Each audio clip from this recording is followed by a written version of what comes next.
welcome back to History Class with Dr. W. In this, our final lecture about revivalism and reform in the antebellum era, we're going to be talking about revivalism and reform as it related to the arts in this era. We'll be talking about popular culture, literature, art as in painting and sculpture, and the emphasis in this era on nature and the natural world. The challenges and problems presented by the market economy, industrialization, the rise of the cities, and the various issues and problems they presented struck many writers, thinkers, and philosophers of the antebellum decades, which is reflected in many of the works of that time. Among the earliest and foremost of them was Ralph Waldo Emerson, one of America's great writers, who proposed in an essay called The American Scholar that Americans reject the marketplace, look for deeper truths and deeper reality in nature and self-reflection. That line of thinking was reflected by many other writers and scholars of the day. The decades leading up to the American Civil War saw some of America's greatest writers and works produced, including not only the works of Emerson, but also Nathaniel Hawthorne, whose most famous work is probably The Scarlet Letter, published in 1850, Herman Melville and his many works, most famously Moby Dick in 1851, Henry David Thoreau, who published Walden in 1854, and Walt Whitman and his many writings, foremost among them Leaves of Grass in 1855. A number of those writers, including Emerson and Thoreau, fall into the philosophy of Transcendentalism, which essentially called for Americans and others to look to nature for inspiration and insight. In Walden, for instance, Thoreau decried the life in the bustling modern cities and the issues of the marketplace. If we just look at a copy of the book, Walden or Life in the Woods, he called for people to return to nature for reality. At one point in that work saying, "The mass of men lead lives of quiet desperation. The greater part of what my neighbors call good, I believe in my soul to be bad." Hawthorne poked a critical view at the various utopian movements of the day and what he viewed as dangerous kind of groupthink that presented itself when democracy ran amok, as in the kind of crude urban politics of the day. Melville's Moby Dick presented a different approach to an appreciation for nature. Captain Ahab finds meaning in his pursuit of the great white whale across the oceans. Now, I don't think Melville is suggesting that Americans needed to sail out across the oceans to find meaning, but it does suggest a kind of disjointedness with the growing urban marketplace of the day. And perhaps even more to the point was a short story by Melville called Bartleby the Scrivener, in which Bartleby the Scrivener, a sort of note-taker, is just driven relentlessly into the ground by his dull and boring day-to-day existence. And if you read that short story, the phrase that keeps coming back from Bartleby is, "I would prefer not to." But he's kind of helplessly stuck in this dull, drab, middle-class working life. While the Transcendentalist writers are regarded as our greatest literature writers of that era, they weren't always among the best sellers of their day. There were many others who found wide appeal for their writing, including many female authors of that era. One of the best sellers of the day was Susanna Warner's The Wide, Wide World, published in 1850, which was about an orphaned child who managed to survive in the rough and tumble America of that day. And this was a bestseller that essentially made Warner a fortune for that day. We can also see these kind of realities reflected in other aspects of popular culture. such as the first modern board game, which was called the Mansion of Happiness, in which players would spin a top and advance around the board. But it reflects the mindset of that era. Positive spaces on the board which allowed you to move forward would include things like chastity and piety, and negative qualities moving you backward included things like idleness. There was also a healthy market for crime fiction and other stories that engaged the more kind of lurid details of the seedy underbelly of life in mid 19th century America. And many believe that readers of those books were able to kind of engage their sort of dark fantasies by reading on the pages of a work of fiction, things that they would never admit to thinking about in their day-to-day lives.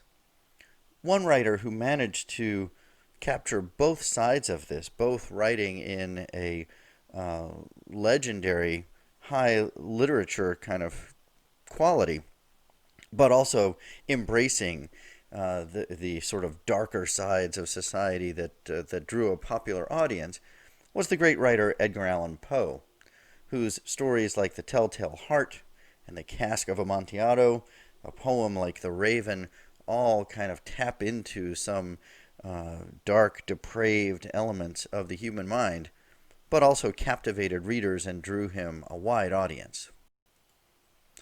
Another genre that drew wide readership in that era for a number of reasons, including some of the ones we've discussed already, were slave narratives. I mentioned in a previous lecture Frederick Douglass and his famous autobiography, The Narrative of the Life of Frederick Douglass, an American Slave, which was published in 1845 and sold more than 30,000 copies. And it's in that work that he describes the process of stealing himself. I think a work like this appealed not only to the growing abolitionist sentiments in the country, but also in some ways appealed to what I described on the previous slide, the sort of darker, depraved elements of the American psyche, scenes of brutality and whipping and subjugation of people could attract an audience for unexpected reasons. Another example of this is Harriet Jacobs' incident in the life of a slave girl, which was actually published a little bit later in the Civil War era itself, but described her early life and upbringing in the 1840s. And that book is filled with scenes of whippings and brutality and rape, and again found a wide audience both for its inclination towards the abolition of slavery, but also perhaps because it offered those gruesome scenes that for some reason many readers find irresistible. A related development was the popularity of the Lyceum movement. Lyceums being a throwback to ancient Greece, being a gathering or lecture hall where people would gather and hear speeches and debate various topics. If you think about a society before the advent of movie theaters or even radio, things like stage theater and this movement, the Lyceum movement, were the best way for people to kind of engage with a popular presentation, gather with other people, listen to speakers, and so on. One of the foremost leaders of this movement was Josiah Holbrook, a teacher and lecturer who traveled all around the country giving his speeches on various things. And one movement that arose out of this was phrenology, which is kind of a pseudoscience related to the shape of one's heads and the various bumps and cracks and crevices. If you rub your head, each individual has their own shape. And people would analyze this and come up with kind of predictions about your life and comments about your character. I think this is akin to our modern day movement of like fortune tellers and mediums or palm readers and so on. But in that era, phrenology really enjoyed a brief period where it was very popular around the country. Transcendentalist thinking and the embrace of nature was also reflected in the arts, in the park and cemetery movement, and in some ways even architecture as well. One of America's foremost artists of that era was Thomas Cole, whose landscape paintings became a sensation of that era. And they managed to combine both human progress and achievement and things like movement west, while also emphasizing the majesty of nature. And so when you look at scenes like the one pictured here, the overwhelming and predominant images are of the mountains themselves and the natural environment, but you also see human accomplishments and evidence of human progress within them, and many of his paintings reflect that same theme.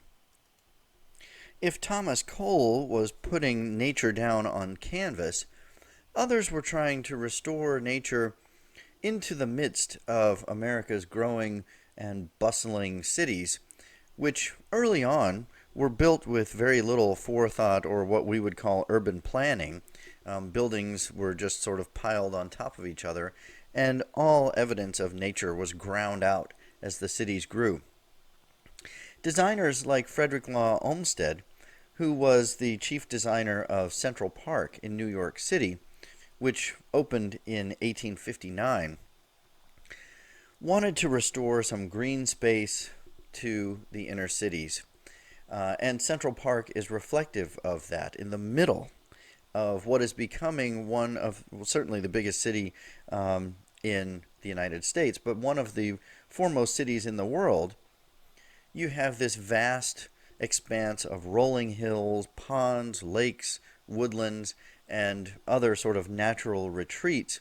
And many of the reformers of this era believed, and probably rightfully so, that an escape to a natural environment was healthy for those who spent much of their lives living in urban squalor and working in the factories of that era.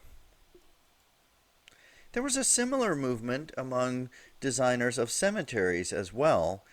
Cemeteries in this era were moving away from just being very tight clusters of gravestones to themselves becoming works of landscape architecture with rolling hills and trees and expanses of grass in between the headstones and monuments. Many Americans of this time were also drawn to the Greek origins of American democracy, and this was reflected in architecture. The era leading up to the Civil War was filled with examples of Greek revival architecture, and many buildings, even out in the countryside, farmhouses and such, had columns adorning their front steps as a reflection of that harkening back to Greece. We can also think about the names of cities and towns. Think about upstate New York with cities like Troy, Ithaca, Utica, and Syracuse, which are all throwbacks to the names of Greek cities. Others look to medieval Europe for their inspiration, and an alternative style called Gothic Revival sprung up, which emphasized lack of uniformity in design and spires and even sculptures adorning the rooftops of various buildings, a sort of Edgar Allan Poe component to architecture of its day. So the period from 1820 to 1860 was a time of great progress. We've talked about many inventions and advances in transportation and thought and literature and the arts, immigrants flooding into the country, increasing the population and bringing diversity. But this progress comes with a price.